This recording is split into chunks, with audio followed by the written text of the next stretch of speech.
नमस्कार, Chanakya IAS academy के daily current affair session में आपका स्वागत है। आज है 21 जून और 21 जून से जितने भी महत्वपूर्ण प्रश्न बनते हैं हम उन पर चर्चा करेंगे। हमारा आज का पहला प्रश्न है, हाल ही में चर्चा में रहे जगन्नाथपुरी रथ यात्रा का आयोजन किस राज्य में किया जा रहा है? ओडिशा, गुजरात, उत्तराखंड या जम्मू कश्मीर? तो हर साल की तरह इस साल भी ओडिशा में जगन्नाथपुरी रथ यात्रा का आयोजन किया जा रहा है।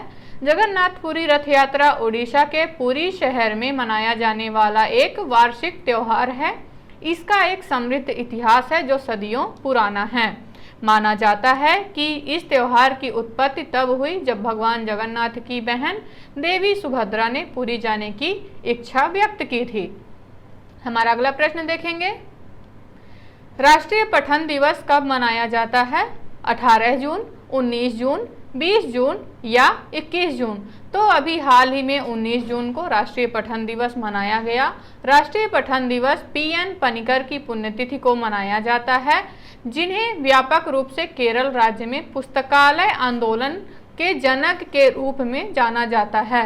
यह दिन हर साल 19 जून को मनाया जाता है। हमारा आज का अगला प्रश्न देखेंगे, हाल ही में किस देश ने विकासशील देशों के लिए नई लैंडमार्क ट्रेडिंग योजना शुरू की है? जर्मनी, फ्रांस, इटली या ब्रिटेन? तो अभी हाल ही में ब्रिटेन ने विकासशील देशों के लिए नई लैंडमार्क ट्रेडिंग योजना शुरू की है। ब्रिटेन ने 19 जून को विकासशील देशों की व्यापार योजना को लॉन्च किया। यह व्यापार योजना भारत और 65 अन्य गरीब और विकासशील देशों के लिए एक महत्वपूर्ण अवसर प्रदान करती है। यह योजना व्यापारिक नियमों को सरल बनाती है और बांग्लादेश सहित 65 विकासशील देशों से ब्रिटेन में प्रवेश करने वाले उत्पादों पर शुल्क में कटौती करती है। यह एक तरजीही व्यापार कार्यक्रम है जिसे यूनाइटेड किंगडम द्वारा पेश किया गया है। हमारा अगला प्रश्न देखेंगे, भारत के रक्षा मंत्रालय ने किस देश के MQ-9B सशस्त्र ड्रोन को खरीदने की योजना बनाई है? अमेरिका, जापान, चीन या रूस? तो अभी हाल ही में भारत ने अमेरिका के MQ-9B सशस्त्र ड्रोन को खरीदने की योजना बनाई है। हाल ही में भारत के रक्षा मंत्रालय ने संयुक्त राज्य अमेरिका से 31 MQ-9B सशस्त्र ड्रोन की खरीद के लिए स्वीकृति प्रदान की है। प्रधानमंत्री नरेंद्र मोदी की वाशिंगटन की राजकीय यात्रा के दौरान $3 अरब से अधिक मूल्य के इस सौदे की घोषणा होने की उम्मीद है। इन उन्नत ड्रोनों के अधिग्रहण का उद्देश्य भारत की निगरानी क्षमताओं को बढ़ाना और अपने सशस्त्र बलों को मजबूत करना है।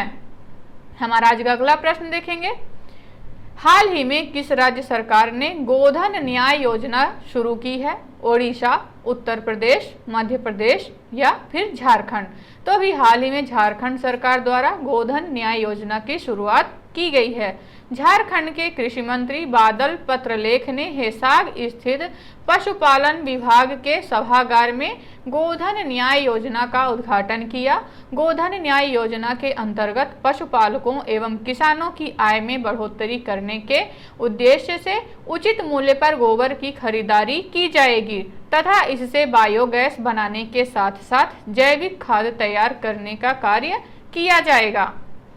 हमारा आज का अगला प्रश्न देखेंगे, हाल ही में किस राज्य सरकार ने जल मितान युवा उद्यमिता विकास कार्यक्रम प्रारंभ किया है? ओडिशा, उत्तर प्रदेश, छत्तीसगढ़ या फिर झारखंड? तो अभी हाल ही में छत्तीसगढ़ गवर्नमेंट द्वारा जल मितान युवा उद्यमिता विकास कार्यक्रम का शुभारंभ किया गया है। छत्तीसगढ़ के मुख्यमंत्री भूपेश बघेल ने आज रायपुर में स्थित अपने निवास कार्यालय में जल जीवन मिशन और यूनिसेफ के तत्वावधान में आयोजित कार्यक्रम में जल मितान युवा उद्यमिता कौशल विकास कार्यक्रम का शुभारंभ किया। इस मौके पर 90 जल मितान और युवा उद्यमियों को टूल किट प्रदान किए गए।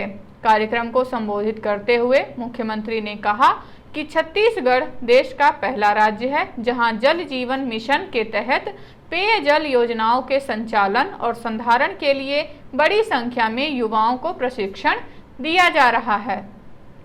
हमारा आज का अगला प्रश्न देखेंगे, किस शहर में राष्ट्रीय स्तर पर अंतर्राष्ट्रीय योग दिवस समारोह 2023 आयोजित किया गया है? जबलपुर, भोपाल, नई दिल्ली या मुंबई? तो अभी हाल ही में संस्कृत राजधानी जबलपुर में अंतर्राष्ट्रीय योग दिवस समारोह आयोजित किया जाएगा, ऐसी घोषणा हुई है। अंतर्राष्ट्रीय योग दिवस 21 जून के कार्यक्रम को सफल बनाने के लिए वातावरण निर्माण की प्रक्रिया चल रही है। उल्लेखनीय है कि अंतर्राष्ट्रीय योग दिवस का कार्यक्रम संस्कृत राजधानी जबलपुर में होना तय किया गया है। इसमें उपराष्ट्रपति जगदीप धनखड़ शामिल होंगे, जो संस्कृत राजधानी के सभी लोगों के लिए एक गर्व का विषय है। योग दिवस का मुख्य कार्यक्रम गैरिसन ग्राउंड में आयोजित होगा, जहां 15,000 योगाभ्यासी एक साथ सुबह 6 बजे से योग दिवस के आयोजन में भाग लेंगे। हमारा अगला प्रश्न देखेंगे, किस भारतीय लेखक को लाइफ टाइम अचीवमेंट के लिए 45वां यूरोपीय निबंध पुरस्कार दिया गया है? झुम्पा लाहिड़ी, जोगेंद्र शर्मा, अरुंधति राय या जितेश कुमार? तो अभी हाल ही में अरुंधति राय को लाइफ टाइम अचीवमेंट पुरस्कार दिया गया है। अरुंधति राय को लाइफ टाइम अचीवमेंट के लिए 45वां यूरोपीय निबंध पुरस्कार मिला है और यह पुरस्कार चार्ल्स विलन फाउंडेशन द्वारा प्रस्तुत किया जाता है। अरुंधति राय के निबंधों की पुस्तक आजादी 2021 विशेष रूप से फ्रांसीसी अनुवाद को प्रशंसा मिली है। आजादी कल्पना और वैकल्पिक कल्पनाओं पर जोर देते हुए एक तेजी से अधिनायकवादी विश्व में स्वतंत्रता की अवधारणा पड़ताल करती है। हमारा आज का अगला प्रश्न देखेंगे, हाल ही में भारत ने किस देश को मिसाइल कॉर्वेट INS कृपाण उपहार में देने की घोषणा की है? वियतनाम, कंबोडिया, श्रीलंका या मालदीव? तो अभी हाल ही में भारत ने वियतनाम को मिसाइल कॉर्वेट INS कृपाण उपहार में देने की घोषणा की है। रक्षा मंत्री राजनाथ सिंह ने 19 जून को वियतनाम पीपुल्स नेवी को एक स्वदेशी in service missile corvette INS कृपाण उपहार में देने की घोषणा की है। इस घोषणा से वियतनामी नौसेना की क्षमताओं में काफी वृद्धि होने की उम्मीद है। दिल्ली में रक्षा मंत्री राजनाथ सिंह और वियतनाम के रक्षा मंत्री जनरल फान वान गैन के बीच हुई वार्ता के दौरान यह घोषणा की गई। बैठक के दौरान भारत और वियतनाम के बीच द्विपक्षीय रक्षा सहयोग की पहल की समीक्षा की गई और दोनों पक्षों ने चल रही व्यस्तताओं की प्रगति पर संतोष व्यक्त किया। हमारा आज का आखिरी प्रश्न देखेंगे, 20 देशों के सैन्य दलों में बहुराष्ट्रीय शांति स्थापना संयुक्त अभ्यास एक्स खान क्वेस्ट 2023 किस देश में आयोजित किया गया है?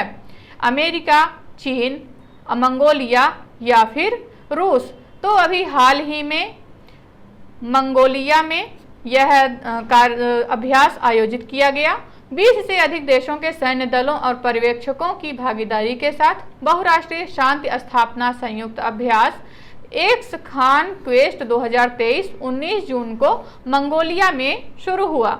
समारोह का उद्घाटन अभ्यास स्थल पर मंगोलिया के राष्ट्रपति उखनागिन खुरेलसुख ने किया।